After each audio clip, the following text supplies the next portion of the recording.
It seems that the world climate is changing.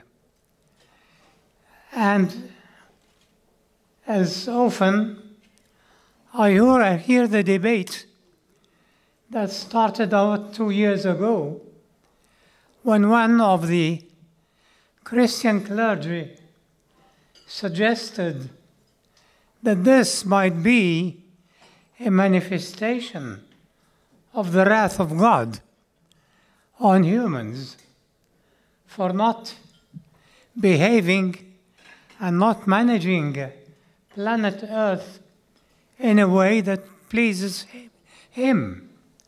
We have been custodians of the earth, and we seem to have done a bad job of it. Immediately, of course, all voices were raised ridiculing this idea. There are those who said, God has nothing to do with that.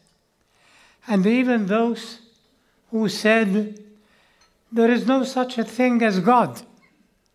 They are prevalent, especially among the academics.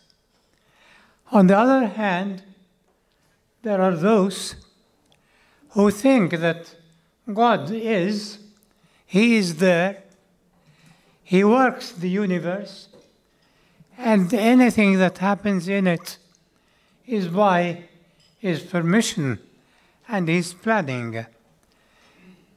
We still have those two schools of thought.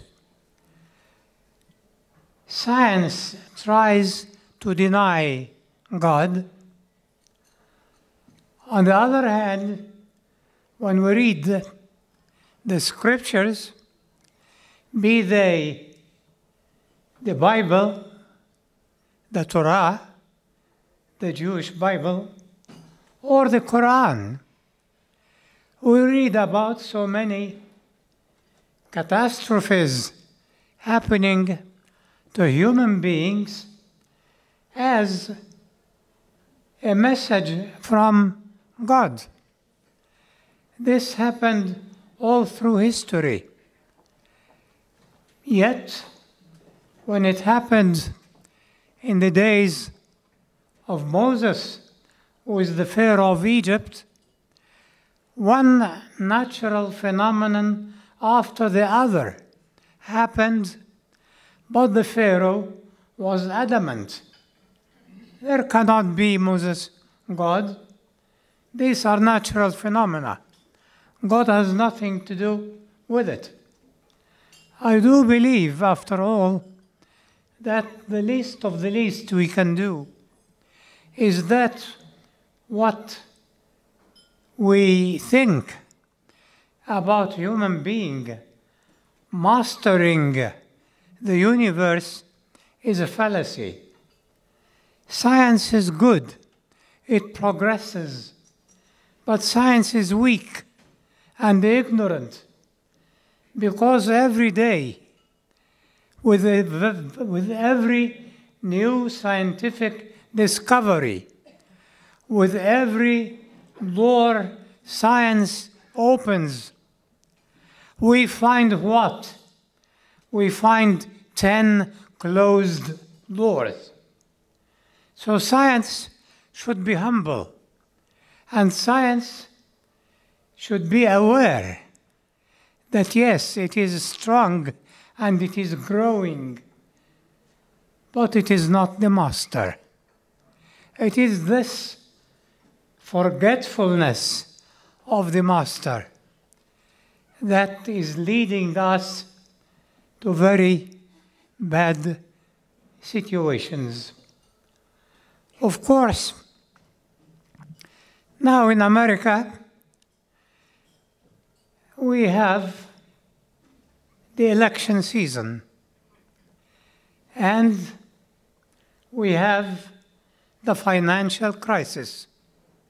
At the acme of the progress of the science of economics, where are we now? What are we facing? And what are we going to do?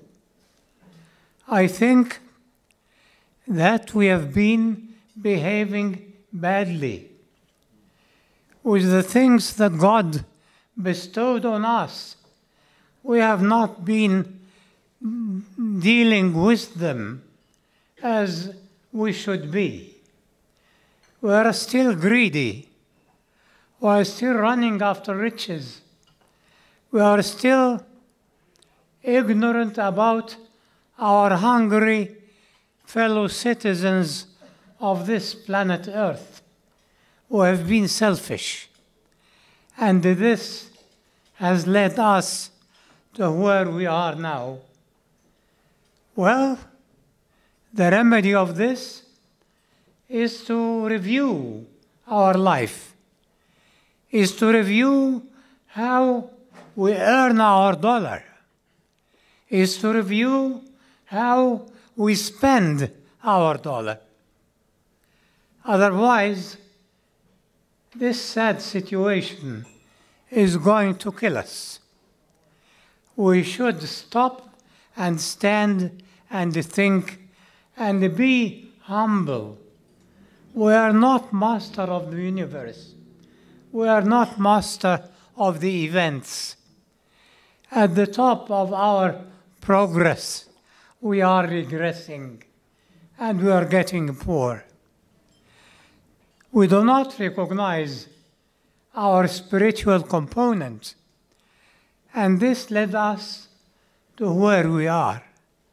And this is also the lesson we derive from the fasting month of Ramadan. We try for some time to tame the calls of the body: food, drink, sex. We become above that. And we live in our spiritual component for a month.